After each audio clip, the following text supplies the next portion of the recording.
right. We are back live with another show. I have got one of my good friends on, Stasek. He's from Cleveland, Ohio. He runs the Stasek Group.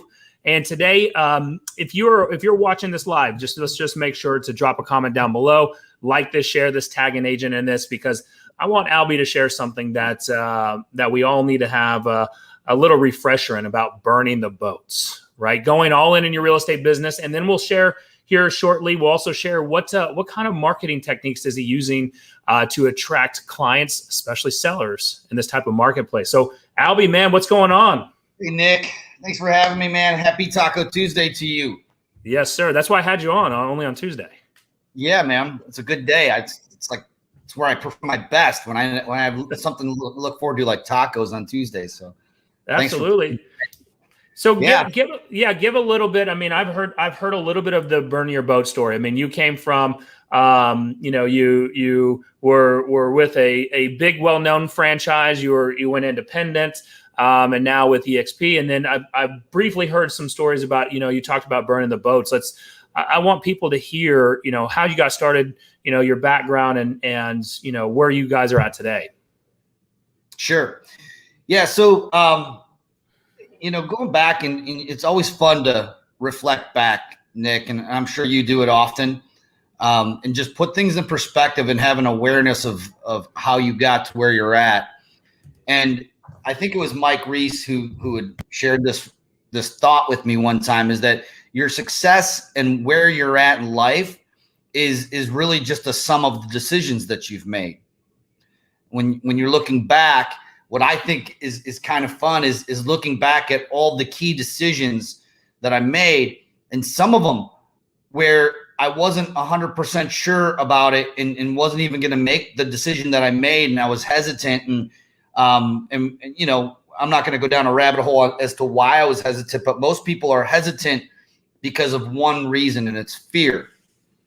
And so the mindset that I've adapted is really try to live within love. Love, when you live within love, you take action. When you live within fear, it stops you. And so obviously you don't want to make bad decisions just in the form of,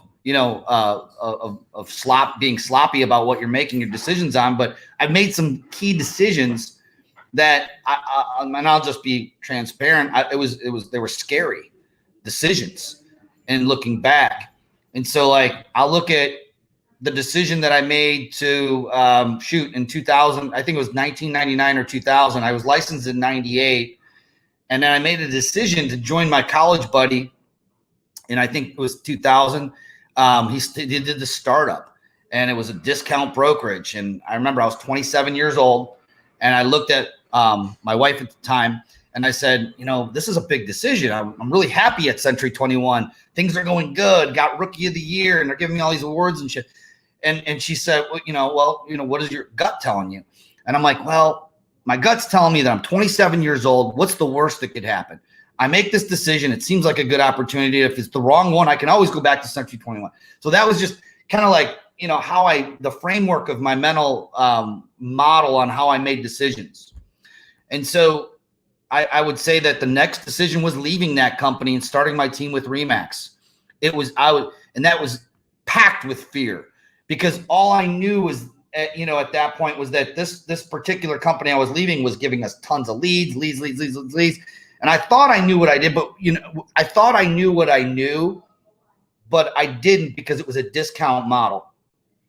And if you know anything about discount models, it's not that hard to get a client, and it's not that hard to sign somebody up, because you're basically doing it for free.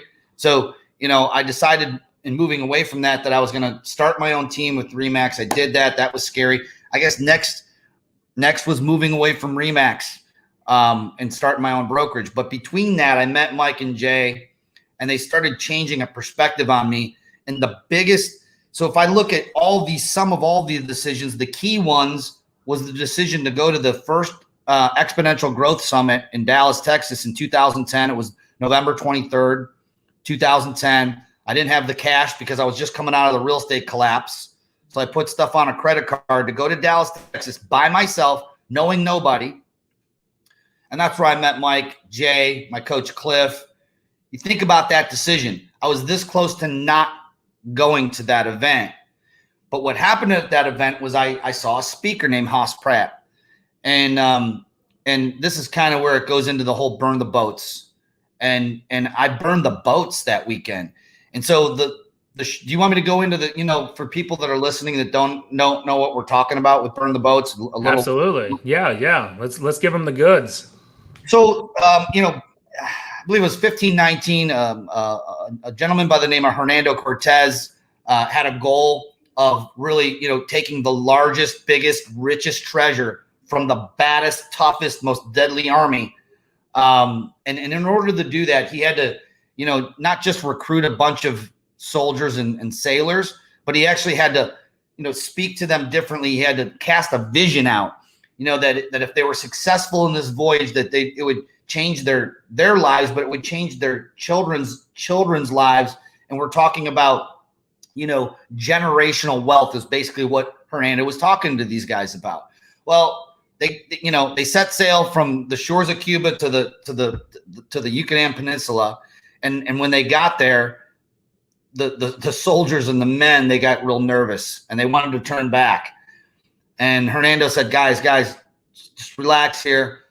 I got a plan. I want to share it with you, but we need to get onto the beach. Let's get onto the beach. So we're talking, I believe it was like, 300 soldiers, 100 sailors. They had, 17 horses on 5 or 6 boats. They loaded them all up into the, the rowboats and the dinghies. They get onto the shores right on the beach. And Hernando, this is where all these guys, and, back in the day, conquerors were really common. They were like realtors, I mean, these conquerors, they were everywhere. Everyone, if you're a badass, you're a conqueror. You're going out and conquering something, And so Hernando spoke a little differently to them and got them all gathered on the beach. And he said 3 words that changed everything. He leaned in, and his guys were all thinking that he was going to give them a speech on strategy, like, you go this way, you go that way. If arrows start flying, you come back this way. He didn't say any of that. He leaned in and said 3 words. He said, burn the boats. And the guys looked at him and said, excuse me? He said, burn the ships, because if we're leaving this island, we're leaving on their boats, not our boats. And he made them torch all their ships. In fact, I have this, Nick. I got the picture of the ships burning, and this is them on. It's not, you can't really see it from here, I guess, but you can see the ship burning. And I mean, for me, this story represents a story of there is no plan B. When you burn the boats, there's one plan and one plan only, and it's plan A. And in order to do that, you have to make a decision.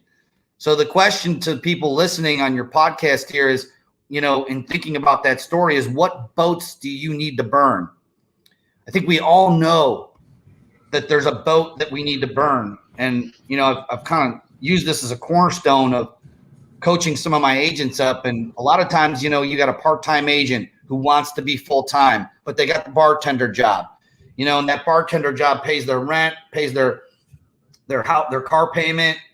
It gives them that security of knowing that at least that's going to be taken care of. And then maybe I can transition into real estate, but it's not until you burn the boats and actually just cut ties with that bartender job. And there's nothing wrong with being a bartender. I'm not picking on them. I did the same thing.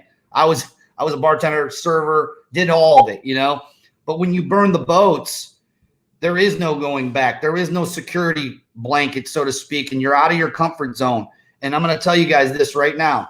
0 growth happens inside your comfort zone. It's when you burn the boats and step outside the comfort zone, like Hernando did with his guys. And when they burned the boats, there's no comfort in knowing that they could retreat and get back in the ships and sail off, because they were gone. It was either fight or die. And tell you what, they actually took the treasure. It worked. So that's the story. That's a long-winded one, man. But it gets to where you talk about 0 growth happens in your comfort zone, right? So getting out of your comfort zone, and you talked about, if you live within love, you will take action. If you live within fear, it will hold you back from taking that action. So with you moving, right, a lot of times people are searching for that magic lead, that magic system, and that's why they're leaving. right? They're searching for something that easy button. But when you were making that move from Century 21 to the discount broker, then to Remax, and then to your independent shop, and then to EXP, how did you analyze those and make sure that you were, quote unquote, burning the boats so that your business was growing, right? Yeah. That you're hitting those goal items for whatever lifestyle you were looking to build? So I think the question you're asking is like, what was I burning the right boats? How did I analyze it so that I knew that I wasn't burning the wrong boats? Correct, because we all overanalyze any move or going into this business full time. We're going to overanalyze it to death, right? And then that's that analysis paralysis. So how did you make sure you weren't burning the wrong boat? Well, I'll be honest with you. Sometimes I didn't know. I had to go with the decision though, and I had to trust, not just my instincts, but I had to trust my ability to think through the process, like I had talked about a little bit earlier, and still wasn't sure. When I moved my independent brokerage, it was so scary because at the time, I actually had 2016. I had my best year ever.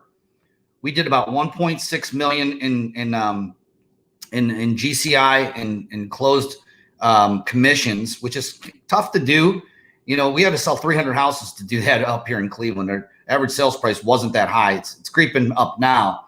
But, it was our best year. I had stepped out of production. I wasn't listing or selling anymore. I had a great group of people. And it was scary to think that I opened my brokerage, which I thought that was it. Once you get your own place, you're not paying another brokerage any money. Is this the right decision?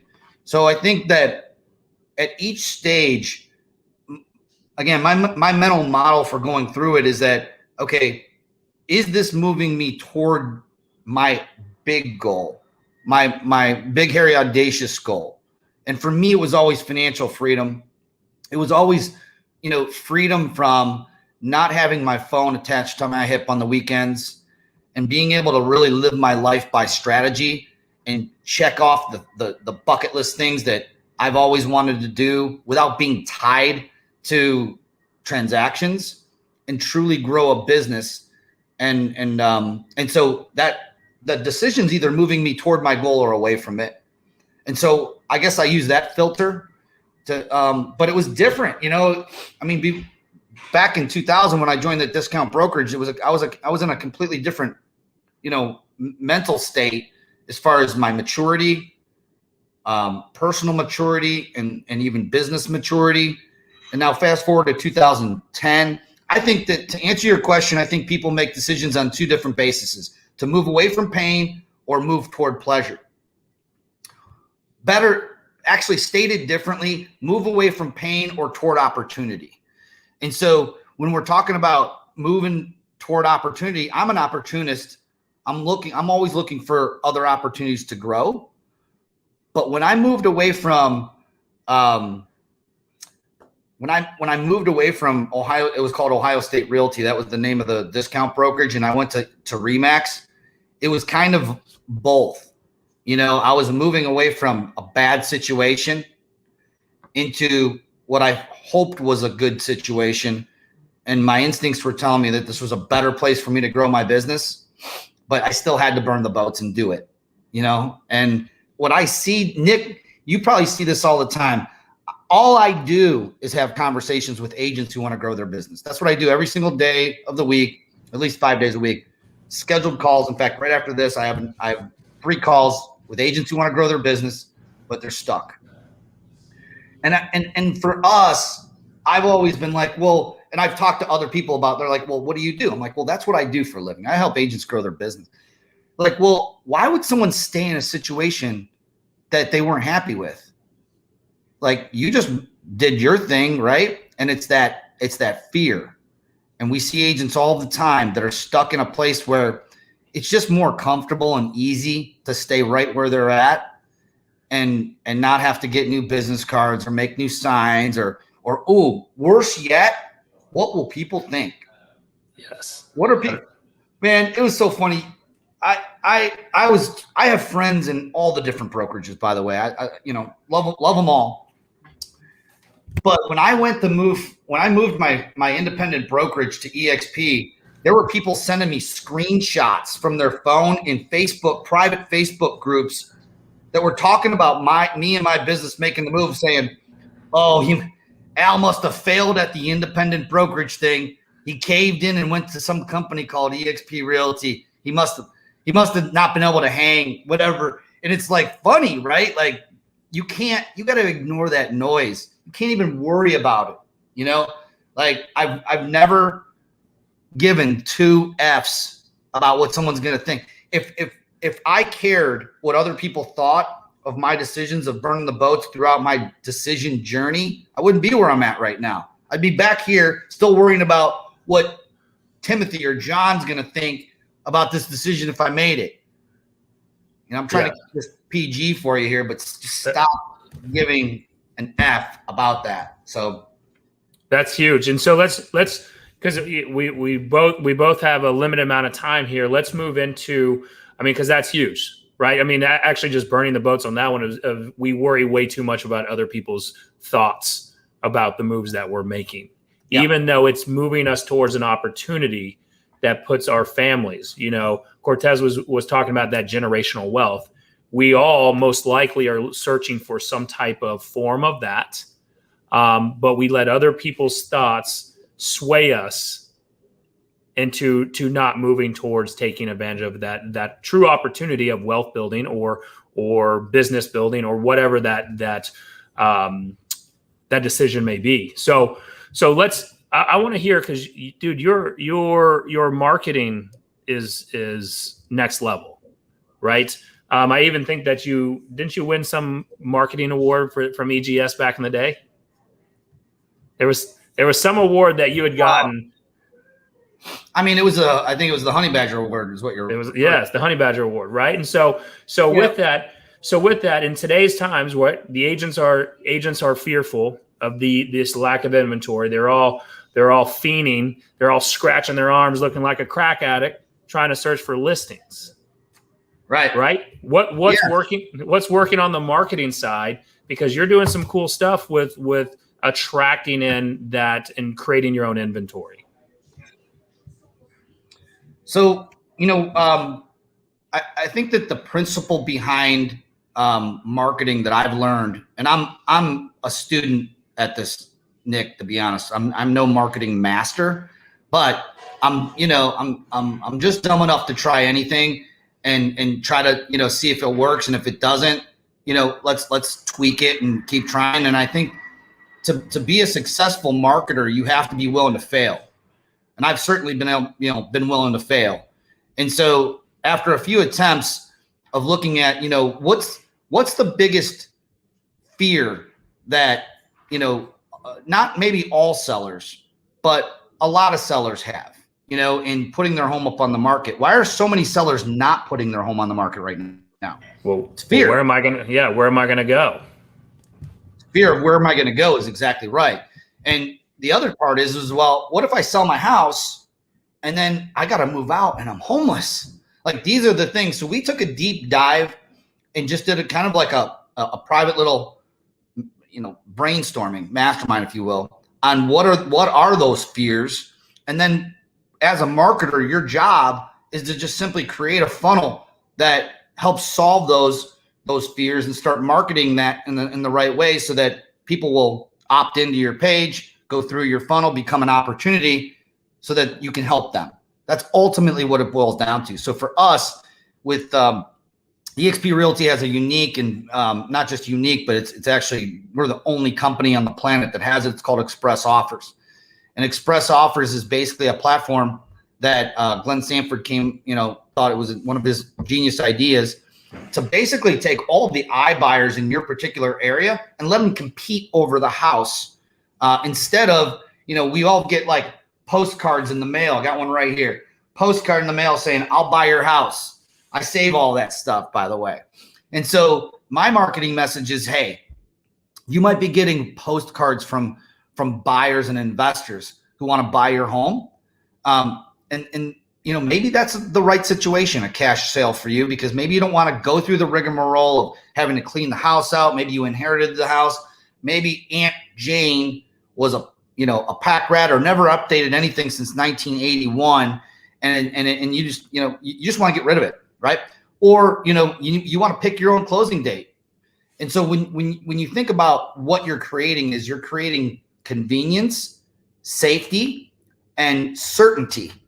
Right? Safety and not having someone tramp through your homes on open houses, the certainty of being able to pick your closing date. And so we just created an all cash offer funnel. And that's one of our offers right now, is eliminating all of that, entering their address into our Express Offers platform and seeing if that's a fit. Now, 94%, this is not my statistic, this has actually been measured, that 94% of consumers who will want a cash offer probably won't take the cash offer when they're given the cash offer, because it's not going to be the top dollar, and most people are looking for top dollar. So a lot of these turn into listing opportunities as a traditional, listing, so to speak. And that's what's been working best for us. We're testing another funnel right now that's a downsize. It's basically people that are what we were talking about earlier, people that have a home that's too big for them and they don't know where they're going to go. And so we have a funnel that helps them solve that problem. And they come in, and again, it may not be the right price for them. Sometimes, I would say 6% of the time, they may want to take that offer. It may be the right decision for them and their family, but majority it's not. Now we have a good listing opportunity there, and that's what we've been converting into listings. But what I love about that is that it's you're taking that guaranteed offer, that iBuyer platform, and you are the iBuyer, you're the distributor to the other iBuyers, and you're making it a niche opportunity with the downsize. I saw one of that, and I was like, dude, we took a guaranteed offer type, but we were generalizing it. You went down and narrowed it down even further than that. And so that is something that if you mentioned that you've got 3 calls a day with agents that their business is stuck, right? They're needing some help to kind of work their way through, maybe get away from pain towards that opportunity. So how can people reach out to you and talk more about that? I know that, I'm in your world, right? So I get to network with you. I get to pick your brain on that. How do people talk with you and connect with you about maybe helping them with their business strategies? They could go to alstasek.com. There's a link in there that they could find my calendar and grab 30 minutes if they like. I'm happy to help anybody. But yeah, alstasek.com and check it out. And, I would just ask that, if you hop on with me, make sure that you're an action taker. I'll literally help anybody who is, willing to take action.